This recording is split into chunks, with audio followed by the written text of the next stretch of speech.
tutti siamo felici di questa inaugurazione e poi la vedremo nel dettaglio, passerò al sindaco e all'assessore evidentemente che spiegheranno un po' le ragioni, però per me si inquadra tutto in una logica di due grandi filoni di progettualità sulla Genoa Casella. La progettualità su sicurezza e infrastrutture, che grazie ai finanziamenti regionali ci sono un programma molto articolato di potenziamento della linea, di miglioramento della segnalazione e tutto quanto, e qui invece siamo nel filone del potenziamento delle attività turistiche, cioè far sì che sempre più il trenino Genoa Casella, scusatemi la parola trenino, ma il treno Genoa Casella sia un elemento di attrazione per le valli, sia un elemento di attrazione per i turisti, perché effettivamente il percorso in sé già ha un valore incredibile e tutto quello che possiamo arricchire di esperienza lungo il percorso, di storia, di narrazione, lo rende di per sé un'attrazione turistica estremamente notevole. Quindi progetto che si inserisce perfettamente in quella che è la nostra strategia. Devo dire che sono molto emozionata di essere in questo evento perché nel 2019, in occasione della festa del 90° compleanno del trenino, lo chiamiamo trenino perché deve rimanere il trenino, è trenino, e ero stata da poco nominata sindaco e un giornalista mi ha chiesto qual era il mio desiderata rispetto a questa stazione ferroviaria, e cioè veramente alla linea, perché in quel momento non si parlava ancora, e io ho detto ma sarebbe bellissimo poter mettere in funzione la stazione di Crocetta, che è sarebbe molto più fruibile per i nostri cittadini, ma poi avrebbe una valenza importante per quanto riguarda il turismo. E poi dopo pochi mesi mi chiamò l'ingegner Fabbri, che ringrazio,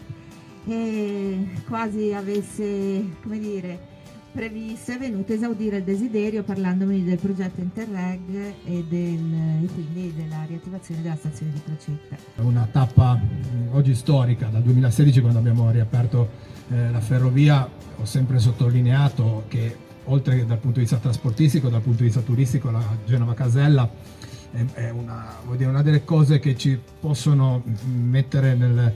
nell'interesse globale, non solo italiano ma anche europeo, proprio per il territorio attraversato, perché è un trenino veramente, a parte gli scherzi, perché attraversa posti bellissimi ma anche con una storia veramente importante. Dal punto di vista turistico la Genova Casella veramente ha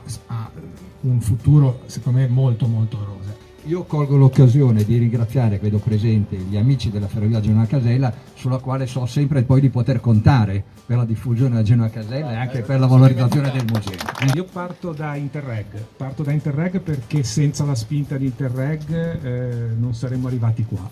non solo la spinta economica ma proprio l'idea. Interreg ha degli obiettivi, il progetto treno di Interreg ha degli obiettivi ben precisi: l'accessibilità, la sostenibilità, la possibilità di integrare una struttura come questa col territorio, di valorizzarla. Da questo siamo partiti e siamo poi arrivati a pensare anche a proseguire con il PRU, il programma di rigenerazione urbana. Il nostro sogno è quello di fare una specie di Merano Malles nel quale il passeggero può scendere dal treno, prendere una bicicletta, spostarsi con la bicicletta e riprendere il treno in un'altra stazione. Questo è un po' il nostro sogno. Se dovessimo riassumere appunto il percorso interpretativo, potremmo definirla con 3 parole chiave: territorio, mobilità e esperienza narrativa multicanale. Territorio perché è stato in parte già detto, ma questo vuole essere un museo che non racconta soltanto la storia della ferrovia nei suoi aspetti tecnici e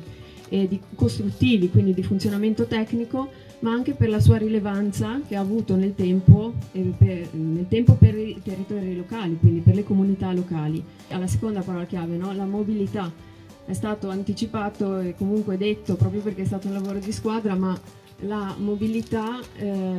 è dolce, è un tema all'interno del quale si inserisce il museo diffuso. La parola poi che dicevo, esperienza narrativa multicanale, perché oggi qua vediamo un allestimento provvisorio che è principalmente fisico, però tutto questo verrà messo in opera con degli step di progetto futuri in termini digitali.